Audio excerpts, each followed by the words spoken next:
নদীর ধারে ঘন সবুজ গাছে ঘেরা এক সুন্দর বনে থাকত বকু নামে এক সাদা বক। তবে বকু ছিল একটু অলস, কাজ করতে একদম ভালোবাসত না। তার সবচেয়ে ভালো বন্ধু ছিল কচ্ছু নামে এক সবুজ কচ্ছপ। কচ্ছু ধীরে চলে কিন্তু খুব পরিশ্রমী। সে প্রতিদিন নদীর ধারে ঘাস, পাতা আর ছোট ফল খুঁজে খুঁজে খেত। একদিন সকালবেলা বকু মাছ ধরতে নদীর ধারে দাঁড়িয়েছিল।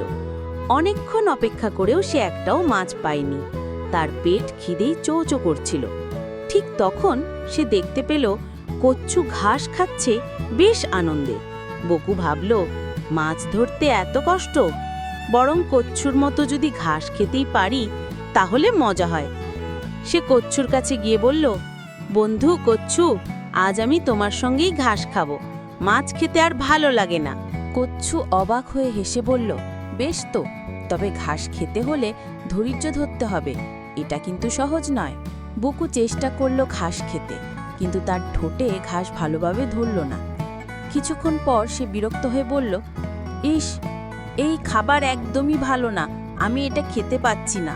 কচ্ছু হেসে বলল, দেখো বকু, প্রতিটা প্রাণীর নিজের কাজ আছে। তুমি মাছ ধরো, আমি ঘাস খাই। কেউ যদি অলস হয় তাহলে খাবারও জুটবে না। বকু একটু লজ্জা পেল। সে বুঝতে পারল অলসতা করে লাভ নেই, নিজের কাজ নিজেকেই করতে হয়। সেদিন থেকেই বকু আর অলসতা করত না। সে মন দিয়ে মাছ ধরত আর কচ্ছুর সঙ্গে ভালো বন্ধু হয়ে থাকত। অলসতা করলে কিছুই পাওয়া যায় না। পরিশ্রমী সাফল্যের চাবিকাঠি।